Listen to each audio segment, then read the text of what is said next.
ପରମାନନ୍ଦ। ଫେବୃଆରୀ 14। ଦିନଟିର ପ୍ରଧାନ ଚିନ୍ତା।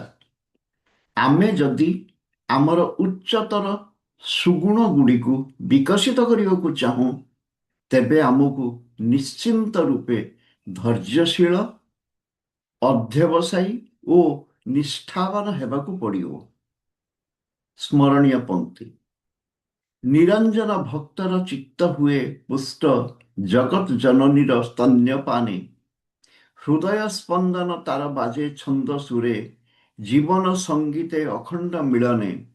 ଧନ୍ୟ ତୁମେ କରିଛ ବର୍ଷଣ ଏହି ଦ୍ୱନ୍ଦ୍ୱମୟ ପୃଥିବୀରେ, ତୁମର ମଧୁର ଆଶିଷ ଆଉ ଶାନ୍ତିଭରା ପ୍ରେମ। ନୀତି ଉପଦେଶ। କେହି ଯଦି ତୁମକୁ ଆଘାତ କଲା, ସେହି ଆଘାତ ବେଦନାକୁ ତୁମେ ଗୌରବମଣ୍ଡିତ କର। କୃତଜ୍ଞ ହୁଅ ଯେ ତୁମେ ଏହାଦ୍ୱାରା ତୁମର ନିଷ୍ଠା ଓ ଭକ୍ତି ପ୍ରମାଣ କରିବାର ଏକ ସୁଯୋଗ ପାଇଛ। ମନୁଷ୍ୟର ଶକ୍ତି ଓ ଜ୍ଞାନର ପରୀକ୍ଷା ଏହି ଭାବେ ହୁଏ। ଦୁଃଖ ଓ ବେଦନାର ମଧ୍ୟରେ ତାହାର ମନର ସମତା କେତେ?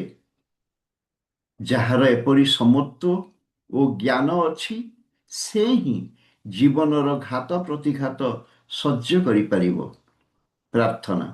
ହେ ପ୍ରଭୁ, ମୁଁ ଯେପରି ଏକାଗ୍ର ଭକ୍ତି ଓ ଅବିଚଳିତ ବିଶ୍ୱାସର ସହ ତୁମର ପଥ ଅନୁସରଣ କରିପାରିବି, ମୋତେ ଏପରି ଦିବ୍ୟ ଦୃଷ୍ଟି ଦାନ କର ଯେ ମୁଁ ଯେପରି ଜାଣିପାରିବି ତୁମ ସହିତ ମୋ ପ୍ରାଣର ଯୋଗ କ'ଣ, ଏବଂ ଏହି ଜ୍ଞାନ ଯେପରି ମୋତେ ଏପରି ଶକ୍ତି ଦାନ କରେ ଯେ ଜୀବନରେ କଠୋର ସକଳ ଅଭିଜ୍ଞତାର ମଧ୍ୟରେ ମୁଁ ଯେପରି ଅବିଚଳିତ ରହେ।